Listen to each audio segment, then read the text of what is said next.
the example in the second edition of The Pursuit of Happiness and Chris Gardner's story in terms of fear as a motivator. Talk about that. Well, so you know what? It's so funny that you asked me that question because we're in a place now where fear is rampant, which is actually one of the reasons why I pursued writing the book again in this age, because I had no intention of re-releasing Dare to Dream, absolutely none.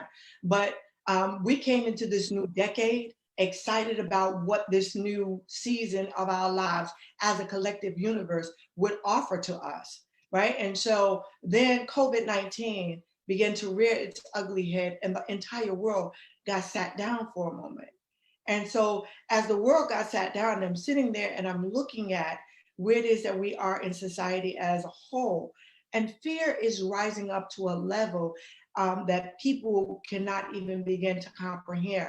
It's fear of not working, fear of food shortages, many things that I had identified with not only as a young girl, but in my life and even in my journey of aspiration, trying to pursue my dreams. And I realized that even when I was at my worst moment, when God gave me Dare to Dream the first time, I had to do it afraid.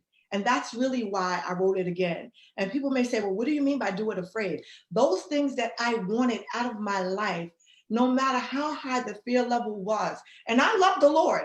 So I want everybody to understand, I know people go around going, God hasn't given you the spirit of fear. But the truth is there are some experiences and some things in our lives that make us afraid to move, to push past, to go forward in our lives. And my goal was to tell people, whatever it is that you want to do it afraid. Do not allow fear to be your hindrance. Let it motivate you. Do not allow it to conquer you. And so while we're all sitting down, during this period of COVID-19, there are things that we have reflected upon in our lives. I'm sure many of us haven't had the opportunity of spending time with ourselves, have reflected on how far we've come, where it is that we are, and where it is that we want to go. And so some of us need that message. Do what is going to make you happy. Pursue your passion. Do it afraid. And I think the Gardner story in The Pursuit of Happiness is indicative of it.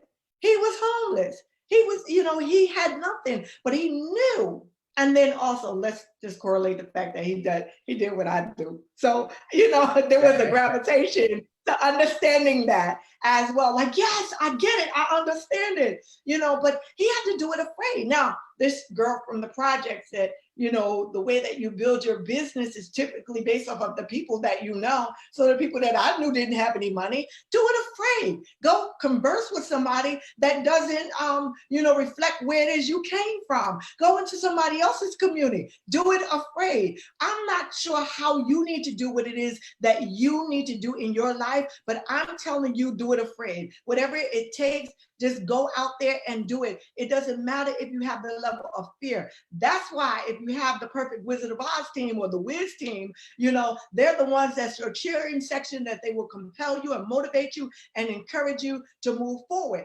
That's how I started working with Edna Mahan. Because when I got that phone call to go behind the four walls, who did I call? Let me stop you on that before we get to the wall. You called me. So before you go with that story, let's acknowledge